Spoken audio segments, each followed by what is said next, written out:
Words have incredible power. In sales, the words we choose and how we say them can make or break a deal. Words shape how buyers feel. They can build trust and value. And ultimately, our words influence what buyers decide. Our language can work for us just as easily as it can work against us.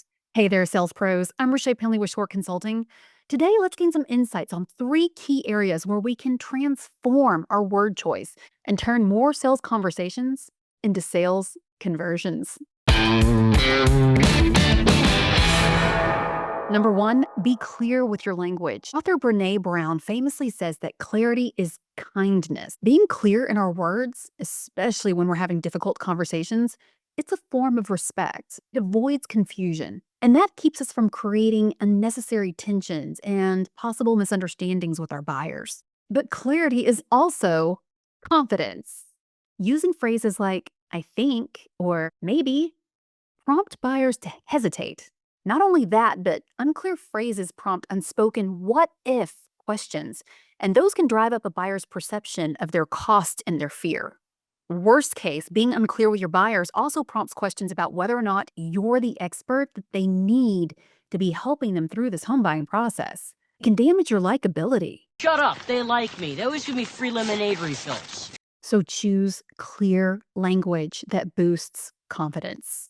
Replace, I think this might work for you, with this home has the key elements that you really wanted. Instead of, maybe we can do that, try, let me confirm on that and I'll follow up with you. By eliminating words that suggest uncertainty, we're not leaving things to sort of dangle over here in doubt. Practice delivering with clear, direct confidence because your buyer craves it as they are navigating their home buying journey. And that brings us to the second element of your word choice, and that is the tone you use. See, it's not just about what you say, it's how you say it. If I were to say, I really love selling homes, probably not going to translate the same way as I love selling homes. This is why tone matters. It's like the emotional fuel behind your words. Your tone conveys what I like to call your 3 E's: emotional altitude, empathy, and expertise. These 3 elements are so important to convey to buyers when you're communicating with them. Let's start with that emotional altitude. This is that positive uptick of enthusiasm in your voice when you're assisting your buyer. Now, we know from Jeff Shore that this isn't about false enthusiasm or exaggerated cheer. It's about bringing the energy and the optimism into the conversation. Your buyers are on an emotional journey, and they take their cues from you. If you're upbeat and focused and solution-oriented, that energy can lift your buyer's energy and it can turn their concerns into possibilities. With positive emotional altitude, that tone reflects a forward-thinking mindset, and that helps your buyers feel more optimistic about their journey. And that comes from a place of sincerity. You have to genuinely want your buyer's journey to be a good one. And this is where empathy manifests. Buyers want to know that you truly understand their needs and concerns, and that is what raises their trust in you. So use your tone to show that you've been listening and that you care. A simple phrase like, I completely understand how important this is to you, can go a long way in making your buyers feel heard and valued. And that's important because not only are they taking their emotional cues from you, they're looking to you to be their expert. Your tone should convey that you're knowledgeable and that you're in control.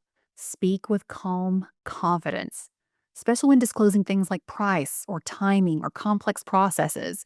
It's unfortunate, but I often see sales counselors apologizing for their price in their tone. And what it really does is open up an entire can of negotiation.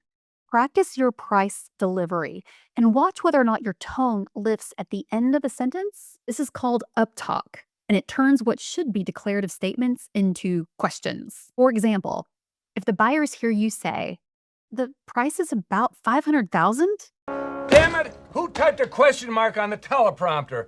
questions are exactly what you're going to get in response. Infuse expertise into your tone. The price is $500,000. That clarity and that confidence will convey to your customers that they are in good, capable, and knowledgeable hands. Don't apologize with your tone. Practice with this and hear how you sound. Do you sound confident? Do you sound professional? Do you sound as though that you are the person that's going to navigate this journey for them? I know it can feel a little bit bold, but that's exactly where we're going to go next. The third area where you can elevate your language is to be bold in it. You're the expert, you're the guide, you're the problem solver on the buyer's journey. So own that role. I know it's not always easy.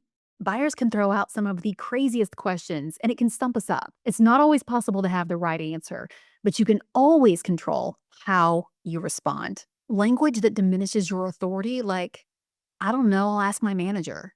Or, I don't know, you need to talk to the mortgage guy. Those are deal killers. They can erode any trust that you've built with your buyer. So, in those moments where you get stumped, try something like, thank you for asking. That's a great question. Let me do some research and I'll get you the answer. Or, let's go talk to my mortgage partner. I am confident that we can handle that. Another deal killer? Call me if you have any questions. Sound familiar? This passive approach puts the responsibility back on the buyer, and it will eliminate your positive momentum. Instead, try, I'm going to follow up with you tomorrow to answer any questions that might come up tonight.